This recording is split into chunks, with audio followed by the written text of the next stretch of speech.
तो hello friends, welcome to easy English summary. तो आज की क्लास में हम पढ़ने वाले हैं क्लास 6 का चैप्टर नंबर 7, जिसका नाम है द वंडर कॉल्ड स्लीप। तो ये जो चैप्टर है ये a pact with the sun book का चैप्टर है और इसमें हम कोई स्टोरी नहीं जानने वाले, हमें स्लीप के बारे में बताया जाता है, यानी कि नींद के बारे में कि स्लीप आखिर क्या होता है, इसके कारण क्या होते हैं और इसकी हमें नीड क्यों होती है। तो बिना टाइम को वेस्ट किए इस चैप्टर को स्टार्ट करते हैं। तो स्लीप की हमें क्यों ज़रूरत होती है, सबसे पहले हमें ये बताया गया है। आप सभी को ये बात पता है कि जब हम सोते हैं तो हमारी सारी थकान उतर जाती है, हमारा ब्लड प्रेशर लो हो जाता है, हमारी जो मसल्स हैं वो भी धीमी हो जाती है और जो हमारा ब्रेन है वो भी स्लो डाउन हो जाता है।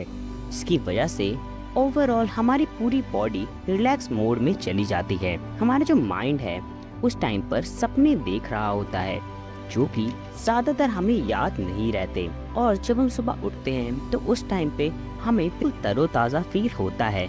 मतलब जब हम सोकर उठते हैं तो हमारी सारी जो थकान होती है वो मिट जाती है और हम एक नए दिन के लिए तैयार हो जाते हैं। फिर इसके बाद हमें ड्रीम्स के बारे में बताया गया है। ड्रीम्स यानी कि सपना। जो ड्रीम्स होती है वो हमारे मन के अंदर एक्टिविटी के थ्रू आती है। कुछ जो ड्रीम्स होते हैं उन्हें हम रिलेट कर सकते हैं हमारी रियल लाइफ से।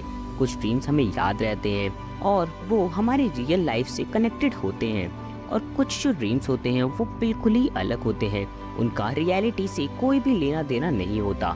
जैसे कि आपने कभी कोई सपना देखा कि आप आसमान में उड़ रहे हैं और इसका रियलिटी से कोई भी लेना देना नहीं है, लेकिन आपने ये सपना देखा, इसका कोई भी मीनिंग नहीं होता, क्योंकि सपने जो होते हैं वो मीनिंगलेस होते हैं। ज़्यादातर टाइम वो मीनिंगलेस होते हैं और उनका कोई भी अस्तित्व रियल में नहीं होता। डॉक्टर्स का भी यही कहना है कि जो सपने होते हैं वो रियलिटी से कोई भी रिलेशन नहीं रखते, लेकिन अगर कोई सपना हमें बहुत ज़्यादा रेगुलर आ रहा है तो अगर हम उसे ध्यान से देखें तो उसका सॉल्यूशन हमें मिल सकता है। हो सकता है कि कोई प्रॉब्लम हो जिससे आप रियल लाइफ में जूझ रहे हैं, लेकिन सपने में आपको उसका सॉल्यूशन मिल जाए। फिर इसके बाद हमें नींद के बारे में बताया गया है। नींद जो होती है वो बहुत नॉर्मल सी चीज़ होती है, लेकिन वो बहुत पावरफुल है, क्योंकि जब हम नींद को एक्सपीरियंस करते हैं तो उस टाइम पर हम ऑलमोस्ट डेड होते हैं। मतलब हमारी पूरी बॉडी बिल्कुल रिलैक्स हो जाती है और आसपास क्या हो रहा है हमें कुछ भी पता नहीं होता। जब हम सो रहे होते हैं उस टाइम पर हो सकता है कई बार हमारे कमरे में शोर हो रहा हो, हमारा अलार्म क्लॉक बज रहा हो या फिर कोई और शोर हो रहा हो, और हम इतनी गहरी नींद में होते हैं कि हम उठ नहीं पाते और हमें पता भी नहीं चलता।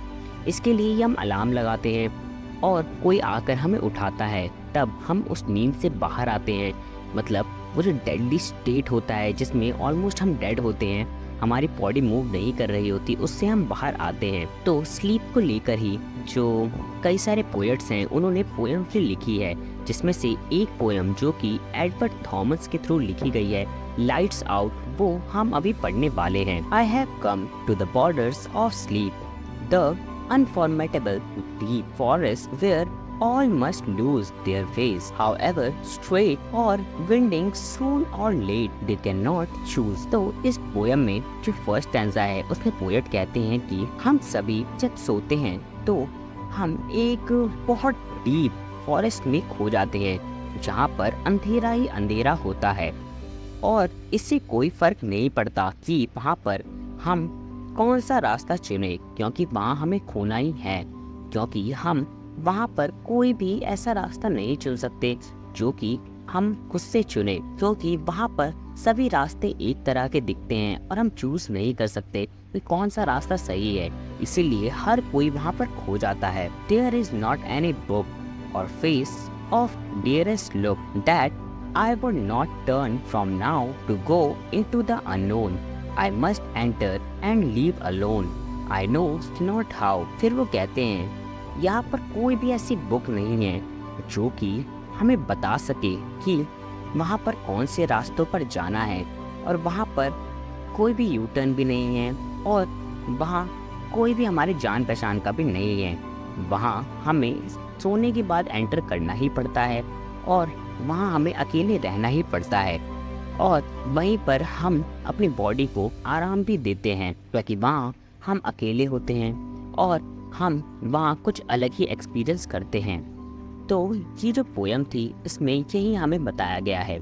तो इस चैप्टर में सिर्फ इतना ही। इस तरीके के और समरीज के लिए मेरे चैनल को सब्सक्राइब करें। Thank you.